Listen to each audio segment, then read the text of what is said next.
نحمدہ و نصلی و نسلم علی رسولہ الکریم اما بعد فاعوذ باللہ من الشیطان الرجیم بسم اللہ الرحمن الرحیم۔ پروگرام شان رمضان کے ساتھ میں ہوں آپ کا میزبان عبید الرحمن سلیمانی، شمال ایچ ٹی نیوز کے اسٹوڈیو سے ہم آپ کے ساتھ موجود ہیں۔ ناظرین سامعین، رمضان المبارک کا پہلا عشرہ رحمت جو ہے وہ نصف ہو چکا ہے۔ آج 5 رمضان المبارک ہے اور رمضان بڑی تیزی کے ساتھ گزرتا جا رہا ہے۔ ساتھ ساتھ ہم آپ کو یہ بھی بتائیں کہ جو کوئی رحمتیں سمیٹنا چاہتے ہیں، پہلا عشرہ ہے، پھر جو اپنی بخشش کروانا چاہتا ہے، پھر دوسرا عشرہ ہے۔ یوں تو سارا رمضان ہی بخشش کا ذریعہ ہے، لیکن جو تیسرا عشرہ ہے وہ جہنم سے نجات کا عشرہ ہے۔ کوشش کرنی ہے اللہ کی رحمت سے کبھی بھی مایوس نہ ہو، اللہ کی طرف رجوع کرے۔ حقیقی معنی میں جب آپ رجوع کریں گے تو اللہ کریم آپ کی بخشش بھی فرما دے گا، آپ پر رحمتیں بھی نازل فرمائے گا اور جہنم سے آپ کو نجات بھی عطا فرما دے گا۔ آج جو ہمارے ساتھ مہمان شخصیات موجود ہیں ان کا میں آپ کے ساتھ تعارف کرواتا چلوں۔ سب سے پہلے میرے ساتھ موجود ہیں حضرت علامہ مولانا مفتی سید وسیم الحسن شاہ کاظمی صاحب، مدرس ہیں جامعہ مہریہ ضیاء العلوم حسن ٹاؤن ایبٹ آباد میں۔ آپ کا شکریہ، آپ تشریف لائے جی۔ اس کے علاوہ ہمارے ساتھ موجود ہیں قاری عبدالسبحان صاحب جو کہ متعلم ہیں سفینہ رحمت ضیاء العلوم سلہٹ ایبٹ آباد میں۔ آپ کو پروگرام میں خوش آمدید کہتے ہیں۔ اسی طرح ہمارے ساتھ موجود ہیں عظیم مداح حبیب جناب علی جدون صاحب، آپ کو پروگرام میں خوش آمدید کہتے ہیں جی۔ ناظرین و سامعین، کیونکہ آپ کو پتہ ہے رمضان المبارک کی جو ٹرانسمیشن کا سلسلہ ہے وہ جاری و ساری ہے، ساتھ ہی ساتھ ہم آپ کو یہ بھی بتائیں کہ لائیو ٹرانسمیشن کا آغاز 6 رمضان سے ہو رہا ہے۔ تو رمضان المبارک کے یہ 3 عشرے ہیں جو کہ آج پہلا نصف ہو چکا ہے۔ تو جتنے بھی سامعین ہیں، ناظرین ہیں، ان سے ہماری یہ ریکویسٹ رہے گی کہ کوشش کریں آپ اللہ کی طرف اس طرح رجوع کریں کہ حقیقی معنوں میں جب آپ رجوع کرتے ہیں، کوئی نوجوان توبہ کرتا ہے تو قبرستان سے عذاب کو اٹھا لیا جاتا ہے۔ رمضان المبارک تو ویسے بھی عشرہ رحمت ہے ابھی اس وقت، کوشش کریں جتنے نوجوان ہیں وہ حقیقی معنوں میں اللہ کی طرف رجوع کریں۔ تو ناظرین سامعین، اس وقت ہم چلتے ہیں جو آج کے ہمارے مہمان ہیں حضرت علامہ مولانا مفتی سید وسیم الحسن شاہ کاظمی صاحب۔ کاظمی صاحب بتائیں آپ کا رمضان مبارک کیسا گزر رہا ہے؟ الحمدللہ شاہ صاحب، رمضان جب بھی آتا ہے بڑی تیزی کے ساتھ گزرتا جاتا ہے، تو رمضان مبارک میں بہت سارے مسئلے مسائل بھی سننے کو ملتے ہیں، دیکھنے کو ملتے ہیں۔ خاص کر اکثر اس طرح ہوتا ہے کہ کچھ لوگ تراویح پڑھتے ہیں تو روزہ نہیں رکھتے، روزہ رکھتے ہیں تو تراویح نہیں پڑھتے۔ ان دونوں چیزوں میں کس چیز کا خیال رکھنا چاہیے؟ ظاہری بات ہے روزہ تو فرض ہے نا۔ روزہ فرض ہے اور روزے کا خیال زیادہ ضروری ہے۔ روزہ تراویح کے بغیر مطلب اگر تراویح نہ پڑھی، روزے کی وہ جمی برکات وہ کامل طور پر حاصل نہیں ہوگی، لیکن روزہ تو ہو جائے گا۔ ٹھیک ہے، لیکن اگر تراویح پڑھ لی اور روزہ نہ رکھ سکے تو یہ تو گناہ کیا، بہت مطلب فرض آپ نے چھوڑ دیا، فرض چھوڑ دیا، یہ کسی صورت میں بھی درست نہیں ہے۔ ٹھیک ہے۔ اکثر اس طرح دیکھا جاتا ہے نا جی کہ جس طرح مسواک کے بڑے فضائل دیکھنے کو ملتے ہیں، اگر کوئی بندہ آگے جماعت کھڑی ہے اور پیچھے وہ کہ میں مسواک کر رہا ہوں تو میرے خیال میں یہ مناسب یہ مناسب نہیں ہے، اسے جماعت میں شریک ہونا چاہیے۔ جماعت میں شریک ہونا چاہیے، بالکل اسی طرح تراویح کی مثال سامنے ہے کہ آپ تراویح اگر پڑھتے ہیں روزہ نہیں رکھتے، یہ بات بھی کچھ مناسب نہیں ہے، لیکن کوشش کرنی ہے جب آپ تراویح پڑھیں ساتھ روزہ بھی ضرور رکھیں۔ اور ویسے بھی اچھا شاہ صاحب مجھے یہ بتائیں، جی رمضان المبارک کے بے شمار فضائل و برکات ہیں، جی لیکن جو لوگ روزہ نہیں رکھتے بلا عذر، تو ایسے لوگوں کے لیے ہماری شریعت کیا کہتی ہے؟ وہ بڑے سخت گناہگار ہوں گے، اور اس کا کفارہ پھر یہ ہے کہ ایک روزے کے بدلے میں 60 لگاتار وہ روزے رکھیں گے۔ 60 لگاتار؟ 60 لگاتار، یہ مطلب ایک روزہ چھوڑ دے گا پھر نئے سرے سے 60 روزے رکھے؟ جی جب رمضان گزر جائے تو 60 لگاتار روزے، اور پھر جو ایک چھوڑا ہے اس کے بدلے میں ایک اور 61 روزے وہ رکھے گا۔ یہ اس صورت میں ہے جب کوئی بلا عذر یعنی شریعت نے جہاں جہاں چھوٹ دی ہے، سفر ہو گیا یا ایسی بیماری ہو گئی جس کی وجہ سے بندہ روزہ نہیں رکھ سکتا، تو اس کے علاوہ بلا عذر اگر کوئی روزہ چھوڑتا ہے تو اس کا یہی کفارہ ہے جی 2 مہینے لگاتار اس کو روزے رکھنے ہیں۔ 2 مہینے اس طرح کریں۔ اور شاہ صاحب اکثر دیکھا جاتا ہے کہ لوگ بلا عذر روزہ چھوڑ دیتے ہیں، اور کئی لوگ بہانہ بنا دیتے ہیں پتہ نہیں میں بیمار ہوں، ویسے تو یہ حدیث بھی ملتی ہے نا کہ روزہ رکھے صحت یاب ہو جائیں گے۔ ہاں، یہ اب اس کا تعین اس طرح ہوگا کہ واقعی یہ بندہ بیمار ہے یا نہیں، یا تو ماہر ڈاکٹروں سے یہ کہے، رپورٹ لکھ کر دے کہ روزہ تمہارے لیے نقصان دہ ہے، یا پھر اس کا اپنا ذاتی تجربہ ہو عند اللہ وہ اس بات کو بالکل 100% دل سے جانتا ہو کہ اگر میں نے اس صورت میں روزہ رکھا تو میری اس مرض میں اضافہ ہوگا یا میرے لیے ہلاکت کا باعث بنے گا، تو اس صورت میں وہ روزہ چھوڑ سکتا ہے۔ اچھا مفتی صاحب، جس طرح ہم نے تراویح کی بات کی تو اس پر تعداد کے حوالے سے کافی اختلاف پائے جاتے ہیں۔ اکثر لوگ آتے ہیں تو وہ 8 پڑھ کر چلے جاتے ہیں، کئی لوگ 4 پڑھ کر چلے جاتے ہیں، اور اس میں ایک بات میرے ذہن میں اور آ گئی ہے، کچھ دوست تھے تو کہنے لگے آج تک یہ جو رمضان ہے ہم سے اتنی غفلت ہو رہی کہ ہم ایک تراویح بھی نہیں پڑھ سکے۔ تو میں نے کہا ایک تراویح تو ویسے بھی نہیں تھی، اگر آپ نے پڑھنی ہے تو کم از کم 2 تو لازمی پڑھنی ہے نا، پھر کیونکہ ایک میں تو نہ آپ سلام پھیر سکتے ہیں تو نہ کچھ۔ تو اس میں تعداد کا کیا تعین کیا؟ تعداد دیکھیں ہے تو یہ فروعی مسئلہ، ٹھیک ہے، اس میں چاہے کوئی 8 پڑھے یا 20 پڑھے، یہ کوئی ایسا مسئلہ نہیں ہے کہ جس کو بنیاد بنا کر ہم ایک دوسرے کے خلاف الزام تراشی کریں اور فتوی بازی کریں اور فتنہ اور فساد کا بازار گرم کریں، ایسا نہیں ہے۔ بہرحال جو 20 کی تعداد میں تراویح پڑھی جاتی ہیں یہ احناف کا موقف ہے، اور جامع ترمذی یہ صحاح 6 کی کتب میں سے کتاب ہے۔ صحاح 6 کا مطلب یہ ہے کہ 6 کتابیں ایسی جس کے بارے میں اہل سنت یہ کہتے ہیں کہ ان کی روایات درست ہیں، کہ اکثر روایات درست ہیں۔ تو جامع ترمذی میں حضرت امام شافعی رحمۃ اللہ تعالی علیہ کا قول منقول ہے، اور اگر امام شافعی کی تاریخی پیدائش اگر آپ دیکھیں تو امام شافعی کی تاریخی پیدائش ہے 80 ہجری، یعنی تقریباً آج سے 1350-1400 سال پہلے کی بات کر رہے ہیں جناب امام شافعی رحمۃ اللہ تعالی علیہ۔ تو امام شافعی فرماتے ہیں کہ جب سے میں نے ہوش سنبھالا میں نے دیکھا ہے کہ ہمارے شہر مکہ میں 20 رکعت تراویح ہی پڑھائی جاتی ہیں، 20 رکعت پڑھائی جاتی ہیں شہر مکہ میں۔ اسی طرح علامہ امام غزالی احیاء العلوم میں لکھتے ہیں کہ تراویح کی رکعت 20 ہے، تو 20 کی بھی روایات موجود ہیں۔ حضرت عمر نے 20 کی تعداد جو امام مقرر کیا تو اس نے 20 کی تعداد میں تراویح پڑھائیں، تو تراویح 20 کا ثبوت ہمارے ہاں موجود ہے۔ احناف کے نزدیک 20 رکعت تراویح ہیں، یہ سنت ہے۔ ٹھیک ہے۔ اچھا مفتی صاحب، اس میں رمضان مبارک میں بہت ساری جگہوں پر قرآن مجید فرقان حمید کی تکمیل کی جاتی ہے تراویح کے اندر، تو کئی جگہوں پر نہیں بھی کی جاتی۔ اس میں شرعی مسئلہ کیا ہے؟ کیا یہ قرآن پاک مکمل کرنا ضروری ہے؟ اور اکثر جگہوں پر اس طرح بھی ہوتا ہے کہ کئی جگہوں پر حد سے زیادہ بزرگ لوگ ہوتے ہیں، تو وہ بزرگ اتنا کھڑے نہیں ہو سکتے، تو ایسی جگہوں پر کیا کرنا چاہیے؟ ایسی جگہوں پر وہ اگر مکمل قرآن پاک نہیں سن سکتے اور حافظ صاحب کا انتظام نہیں کرتے تو یہ ان کے لیے جائز ہے، وہ کر سکتے ہیں۔ ٹھیک ہے، مطلب اور ایک مسئلہ اس میں اور وہ بھی قابل توجہ ہے کہ بعض مقامات پر اس چیز پہ بڑا زور دیا جاتا ہے کہ قرآن پاک ضرور ختم کریں، لیکن اس پر ٹائم بھی نہ لگے، اور حافظ صاحب 10-15 منٹ میں اللہ اکبر کہتے اور صرف اتنی بات سمجھ آئے یا لمون تالمون، اور وہ فوراً پڑھتے ہیں، الفاظ کاٹے جاتے ہیں، صحیح قواعد تجوید کا خیال نہیں رکھا جاتا، تو یہ طریقہ بھی درست نہیں ہے۔ اگر اس بات کا شوق ہے، پھر اس میں شاہ صاحب اس چیز کو ساتھ ایڈ ہی کر لیتے ہیں کہ کچھ قرآن پڑھنے والے ایسے ہوں گے جن پر اللہ کی لعنت ہوتی ہے، اب سمجھ نہیں آتی نہ پڑھنے والے کو، نہ سننے والے کو، نہ سمجھنے والے کو، تو پھر تو وہ حدیث ان ایسے بندے پر بھی فٹ ہو سکتی ہے، یہ اس کا مصداق بن سکتا ہے، اور کچھ ایسے بھی یہ حدیث اس پر بھی فٹ ہو سکتی ہے اور وہ بندہ بھی اس کا مصداق بن سکتا ہے کہ جو قرآن پڑھتا ہے لیکن اس کا عمل ٹوٹلی اس کے خلاف ہے۔ تو جب وہ خود قرآن میں پڑھتا ہے کہ جھوٹوں پر لعنت اور خود جھوٹ بولتا ہے، تو دیکھیں قرآن اس پہ لعنت ہی تو کر رہا ہے، تو یہ صورت بھی اس پہ ہو سکتی ہے۔ ٹھیک ہے۔ ویسے تو دیکھا جائے جس طرح ہم بات کر رہے ہیں قرآن مجید فرقان حمید کی تلاوت کی، تو اکثر لوگ تلاوت کرتے ہوئے دکھائی تو دیتے ہیں لیکن ان کو اس کا ترجمہ نہیں پتہ ہوتا۔ اب آپ کو پتہ ہے کئی لوگ 60 سال کی عمر بھی گزار چکے ہوتے ہیں لیکن ان کو قرآن کی ایک آیت کا بھی ترجمہ نہیں آتا، تو قرآن کو کس طرح پڑھنا بہتر ہے؟ اسی طرح پڑھتے جائیں ساری زندگی یا اس کو ترجمے کے ساتھ پڑھیں؟ اچھا دیکھیں، ایک تو صورت یہ ہے کہ تلاوت کرتے ہیں بلا ترجمہ، ٹھیک ہے، اس کا بھی ہم یہ نہیں کہہ سکتے کہ یہ بالکل ایک بے فائدہ چیز ہے، یہ نہیں کہہ سکتے، ٹھیک ہے۔ بہرحال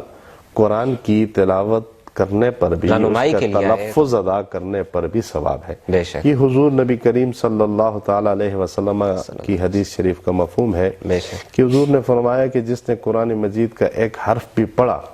تو اللہ تعالیٰ ایک حرف پڑھنے کے بدلے میں اسے 10 نیکیاں عطا فرمائے گا۔ سبحان اللہ۔ اور حضور نے فرمایا کہ میں یہ نہیں کہتا کہ الف لام میم ایک حرف ہے، بلکہ الف الگ ایک حرف ہے، لام الگ ایک حرف ہے، اور میم الگ ایک حرف ہے، حضور نے فرمایا۔ تو اس پر بھی یعنی صرف تلاوت کرنا بغیر ترجمے کے ترجمہ سمجھے بغیر تلاوت کرنا یہ بھی باعث ثواب ضرور ہے، لیکن اصل مقصد اس کا یہ ہے، قرآن کو کہا گیا ہدی للمتقین، قرآن کو کہا گیا ہدی للناس، تو قرآن کو جا بجا یہ بات اس کے بارے میں کہی گئی کہ یہ ہدایت دیتا ہے، متقین کے لیے ہدایت ہے، لوگوں کے لیے ہدایت ہے، سیدھے راستے کی طرف رہنمائی کرتا ہے۔ تو اس کا تو واضح مطلب یہی ہے کہ اصل مدعا و مقصود یہ ہے کہ ہم اس کو سمجھیں اور جو کچھ اس سے ہمیں مل رہا ہے اس پہ عمل کریں۔ تو زیادہ افضل و بہتر وہ یہ ہے کہ جو بھی ہم پڑھیں وہ سمجھ کے پڑھیں، اس بات کا شوق نہ ہو کہ میں نے 10 قرآن ختم کر دیے، میں نے 15 ختم کر دیے، بلکہ اس بات کا شوق ہو کہ جو میں نے پڑھا وہ سمجھ کے پڑھا، اس کو ترجیح دینی چاہیے۔ بے شک جی، ویسے بھی قرآن مجید فرقان حمید ایک ایسی کتاب ہے جس کو پڑھنا، دیکھنا، سننا، سنانا اور اس کو یاد کرنا، اس کا ترجمہ کرنا، اس کی تفسیر کرنا، واحد ایک ایسی کتاب ہے جس کو آپ جو کچھ بھی اس طرح دیکھیں گے، پیار سے دیکھیں گے، چومیں گے، بوسہ دیں گے اور کسی کو پڑھائیں گے، کسی کو سیکھیں گے، کسی کو سکھائیں گے، وہ سارے کا سارا آپ کے لیے باعث ثواب، باعث برکت بن جاتا ہے۔ مفتی صاحب، آپ کے ساتھ ہماری گفتگو جاری رہے گی۔ اس وقت ایک کلام سننے جا رہے ہیں، علی جدور ہمارے ساتھ موجود ہیں، ان سے خوبصورت کلام سنتے ہیں اور انشاءاللہ پھر گفتگو آگے مزید بڑھاتے ہیں۔ ان کی چوکھٹ ہو تو کاسا بھی پڑا سجتا ہے، ان کی چوکھٹ ہو تو کاسا بھی پڑا سجتا ہے، ان کی چوکھٹ ہو تو کاسا بھی پڑا سجتا ہے، در بڑا ہو تو سوالی بھی کھڑا سجتا ہے، در بڑا ہو تو سوالی بھی کھڑا سجتا ہے، اور ایسا آقا ہو تو لازم ہے غلامی پہ غرور، ایسا آقا ہو تو لازم ہے غلامی پہ غرور، ایسی نسبت ہو تو پھر بول بڑا سجتا ہے، ایسی نسبت ہو تو پھر بول بڑا سجتا ہے، اور جب عطا کرنے پہ بیٹھے ہوں علی و زہرا، جب عطا کرنے پہ بیٹھے ہوں علی و زہرا، جب عطا کرنے پہ بیٹھے ہوں علی و زہرا، پھر تو جنت، ہاں پھر تو جنت کے لیے کو ہی اڑا سجتا ہے، پھر تو جنت کے لیے کو ہی اڑا سجتا ہے، اور یہ غلامی کہیں کمتر نہیں ہونے دیتی، نوکر ہو تو شاہوں میں کھڑا سجتا ہے ان کا نوکر ہو تو شاہوں میں کھڑا سجتا ہے کیونکہ در بڑا ہو تو سوالی بھی کھڑا سجتا ہے۔ ماشاءاللہ ماشاءاللہ علی جدون صاحب، اللہ آپ کی آواز میں مزید برکتیں عطا فرمائے، بہت ہی خوبصورت کلام آپ نے پڑھا، اللہ خوش رکھے آپ کو۔ مفتی صاحب پھر میں ایک مرتبہ آپ کی طرف آتا ہوں۔ اچھا، رمضان المبارک میں بہت سارے مسئلے مسائل دیکھنے کو ملتے ہیں، ٹوتھ پیسٹ کے والے سے بتائیں اس کا استعمال کس طرح روزے کی حالت میں؟ روزے کی حالت میں مسواک تو بغیر کسی اختلاف کے آپ کر سکتے ہیں، بلکہ کرنا افضل ہے کہ حضور نبی کریم علیہ الصلوۃ والسلام نے اپنی زندگی میں صفائی کا بہت خیال رکھا، اور اس چیز کی بڑی تاکید بھی کی سید کونین صلی اللہ تعالی علیہ وآلہ وسلم نے، اور مسواک کا خصوصی طور پر سید کائنات نے ذکر بھی کیا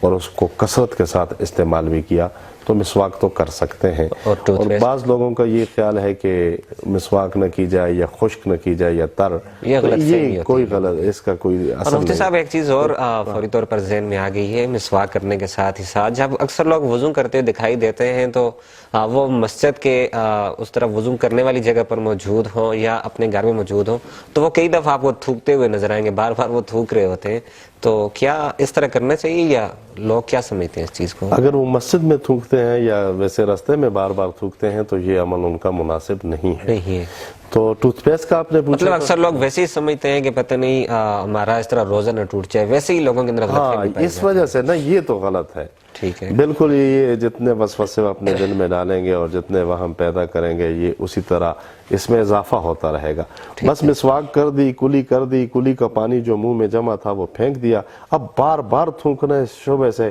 کہ میرا روزہ نہ ٹوٹ جائے تو نہ اس کی کوئی اثر نہیں ہے، یہ بار بار تھوکنے کی ضرورت نہیں ہے،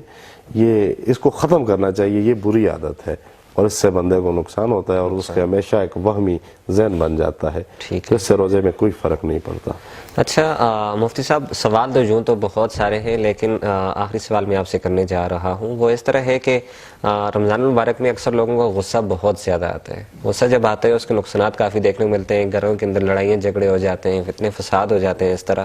تو یہ شیطان حالانکہ قید ہوتے ہیں، ایسے مسائل کیوں پیش آتے ہیں اور ان کی روک تھام کے لیے، ان کو کنٹرول کرنے کے لیے انسان کو اپنا کیا کردار ادا کرنا چاہیے؟ شیطان کے قید ہونے کا جہاں تک تعلق ہے تو پورا سال وہ آزاد ہوتا ہے، ایک تو اس کے اثرات بھی باقی رہتے ہیں، جیسا کہ گرمیوں میں دیکھیں یہ سورج کی وجہ سے گرمی ہوتی ہے، لیکن رات کو تو سورج نہیں ہوتا، رات کو پھر کیوں گرمی ہوتی ہے، تو اس کے اثرات ہیں ظاہر ہے، ایک تو یہ وجہ بھی ہے، اور دوسرا بندے کے نفس کی وجہ سے کچھ گناہ سرزد ہوتے ہیں، وہ چونکہ نفس تو ہوتا ہے اس کی وجہ سے بھی گناہ اسی طرح سرزد ہوتے ہیں، غصہ بھی اسی لیے آ جاتا ہے، تو غصے کو کنٹرول کرنے کے لیے حتی الامکان یہ کوشش کرنی چاہیے کہ جن باتوں سے اس کو بندے کو غصہ آتا ہے اہل خانہ کو بھی چاہیے کہ ان باتوں کا ذکر اس کے سامنے نہ کریں اور وہ خود بھی اجتناب کرے، مسجد میں بندہ زیادہ ٹائم گزارے، اور بندہ خود سمجھتا ہے کہ جن چیزوں سے مجھے غصہ آتا ہے تو اس سے دور رہنے کی وہ کوشش کرے۔ ٹھیک ہے مفتی صاحب، ایک سوال آپ سے میرا ضرور بنتا ہے کہ وہ یہ ہے کہ قرآن اور اہل بیت کا بڑا گہرا تعلق ہے آپس میں، اس حوالے سے ایک بات کریں پھر میں بات کو مکمل کریں۔ دیکھیں حضور نبی کریم علیہ الصلوۃ والسلام یہ جانتے تھے کہ میں اللہ کا آخری نبی اور رسول ہوں اور قیامت تک اس امت نے باقی رہنا ہے، بے شک، اور حضور امت کے ساتھ بڑے رحیم بھی تھے، کریم بھی تھے، رحمت للعالمین بھی تھے، بے شک۔ اس لیے حضور نے اپنے آخری خطبات میں امت کے لیے ایک راستہ متعین کر دیا، ان کو گائیڈ لائن دے دی، ہدایت کا راستہ بتا دیا، تو فرمایا کہ انی تارک فیکم الثقلین، کہ میں تمہارے اندر دو وزندار چیزیں، وزن والی چیزیں، بھاری چیزیں چھوڑ کے جا رہا ہوں کہ جب تک تم ان دونوں کو پکڑے رہو گے تم کبھی بھی گمراہ نہیں ہوگے۔ تو حضور نے فرمایا ان میں سے ایک احدہما کتاب اللہ، ان میں سے ایک اللہ کی کتاب ہے، وہ حبل ممدود من السماء الی الارض۔ تو دوسری چیز حضور نے فرمایا کہ کہ وہ میری اطرت میری اہل بیت ہے، تو حضور نے ان کو جوڑا، بے شک تو یہ ہمیشہ ایک ساتھ رہیں گے۔ حضور کی حدیث کا مفہوم ہے کہ حتی یردا علی الحوض، یہاں تک کہ یہ دونوں ایک ساتھ میرے پاس حوض کوثر پہ آ آئے جائیں گے۔ کیا بات ہے جی، اللہ پاک سب کو ان کا ادب کرنے کی توفیق عطا فرمائے۔ ناظرین و سامعین، جس طرح آج ہماری مفتی صاحب کے ساتھ گفتگو ہوئی، بہت سارے مسئلے مسائل سیکھنے کو اور سمجھنے کا بھی موقع ملا، لیکن اس میں ایک چیز میں مزید ایڈ کرتا چلوں کہ جس طرح ہم نے روزہ توڑنے کے حوالے سے بلا عذر روزہ ٹوٹ جائے، یا جس طرح کسی بندے کے نفس کا مسئلہ ہو جائے، کچھ اس طرح کا نفسانی خواہشات ہوتی ہیں، بہرحال اس میں ایک روایت میں آپ کے سامنے ضرور رکھنا چاہوں گا، جتنے شادی شدہ لوگ ہیں یا ویسے میرڈ ہیں یا ان میرڈ ہیں، جس طرح بھی ہیں، کیونکہ مسئلہ سیکھنا سمجھنا یہ ہمارے لیے انتہائی اہم ہوتا ہے کہ نبی کریم صلی اللہ علیہ وسلم کو اللہ تعالیٰ نے بڑے اختیارات دیے آپ کے بارے میں۔ قرآن مجید فرقان حمید بھی کہتے ہیں جو رسول اللہ صلی اللہ علیہ وسلم آپ کو دے دیں وہ آپ لے لیں، جو جس سے آپ کو منع کر دیں اس سے آپ منع ہو جائیں، رک جائیں اس سے۔ تو اس پر ایک صحابی رسول رمضان کریم میں نبی کریم صلی اللہ علیہ وسلم کے پاس حاضر ہوتے ہیں، عرض کرتے ہیں یا رسول اللہ صلی اللہ علیہ وسلم، میں نے ظلم کر دیا ہے، میں نے خطا کر دی ہے، مجھے کچھ حل بتائیں۔ نبی کریم صلی اللہ علیہ وسلم نے پوچھا بتاؤ کیا مسئلہ ہے، معاملہ کیا ہے؟ آپ کہنے لگے کہ مجھ سے ظلم ہوا۔ کہا بتاؤ مسئلہ کیا ہے؟ کہا مسئلہ یہ ہے میں روزے کی حالت میں تھا، میرے صرف اپنے روزے کا مسئلہ نہیں ہے، ساتھ میرے بیوی کے روزے کا بھی مسئلہ ہے۔ روزے کی حالت میں میں نے اپنی بیوی کے ساتھ مباشرت کر دی، جس کے بعد میرا روزہ ٹوٹ گیا۔ اب مسئلہ یہ ہے میرا روزہ تو ٹوٹے ہی ٹوٹا، ساتھ میری بیوی کا روزہ بھی ٹوٹ گیا، اب اس کا کفارہ کیا ہوگا؟ نبی کریم صلی اللہ علیہ وسلم تھوڑی دیر خاموش رہے، کہا کفارہ اس کا یہ ہوگا اب تم نے 60 دن لگاتار اس طرح روزے رکھنے۔ کہا اس طرح تو بڑا مشکل ہے، میں تو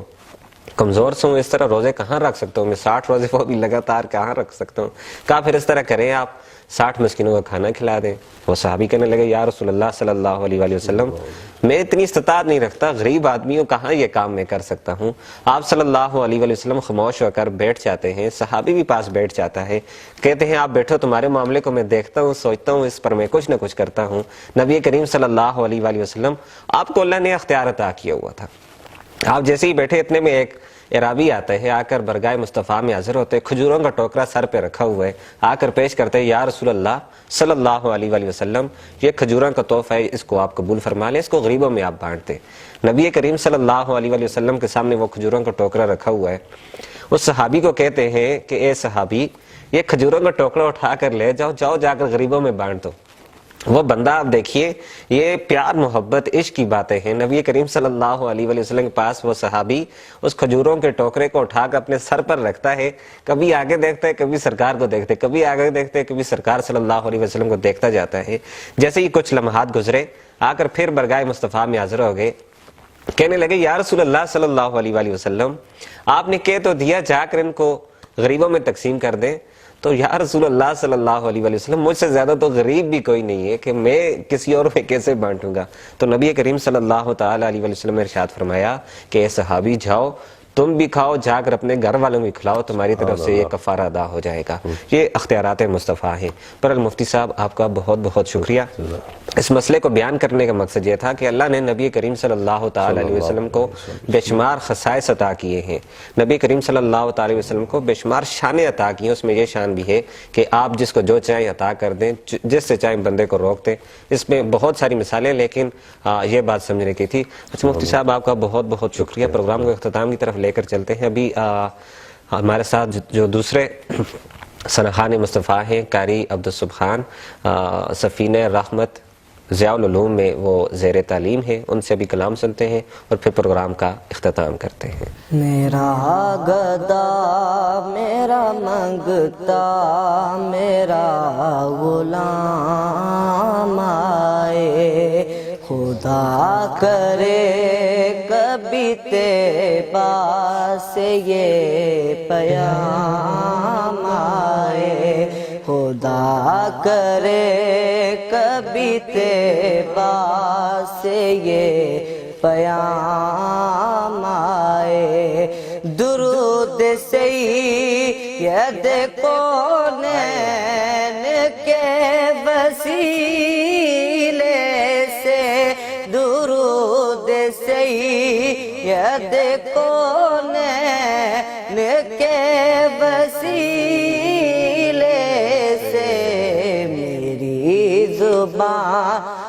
پہ آقا تیرا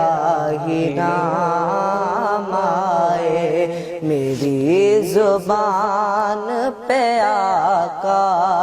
تیرا ہی نام آئے، غلام زہرا ہوں میں تو علی کا نوکر ہوں، غلام زہرا ہوں میں تو علی کا نوکر ہوں، ہمیشہ پنجتنی نسبت ہی میرے کام آئے، ہمیشہ پنجتنی نسبت ہی میرے کام آئے، میں اس یقین سے آیا ان کے روزے سے، میں اس یقین سے آیا ان کے روزے سے، وہ پھر کہیں گے کہ واپس میرا غلام آئے، وہ پھر کہیں گے کہ واپس میرا غلام آئے، میں دیکھتا ہی رہوں بس تمہارے روزے کو، میں دیکھتا ہی رہوں بس تمہارے روزے کو، جناب زہرا کا صدقہ کوئی ایسی شام آئے، جناب زہرا کا صدقہ کوئی ایسی شام آئے، میرا گدا میرا منگتا میرا غلام آئے۔ ماشاءاللہ جی، جزاک اللہ، بہت بہت شکریہ۔ پروگرام کا اختتام ہو جاتا ہے، بہت بہت شکریہ سید سادات فخر سادات مفتی سید وسیم الحسن شاہ کاظمی صاحب، عبدالسبحان اور اسی طرح علی جدون صاحب، آپ کا بہت شکریہ۔ اللہ کریم آپ سب پر اپنا خاص فضل و کرم فرمائے۔ ناظرین و سامعین، آپ کو ہم ساتھ ساتھ بتاتے چلیں کہ انشاءاللہ کل سے ہماری لائیو ٹرانسمیشن کا سلسلہ شروع ہو جائے گا، اور جتنے لوگ بھی آپ اگر سوالات کرنا چاہتے ہیں، آپ کے کوئی بھی شرعی مسائل ہوں تو ان کا حل قرآن و حدیث کے آئین مطابق آپ کو بتانے کی بھرپور کوشش کریں گے۔ ہمارے ساتھ موجود ہوں گے سرزمین ہزارہ کے، ملک بھر کے مشہور و معروف علماء کرام سرحان مصطفیٰ، جو آپ کے مسائل کا حل بتائیں گے۔ تو اگلے پروگرام تک ہمیں اجازت دیجیے اور دیکھتے رہیے شمال HD نیوز۔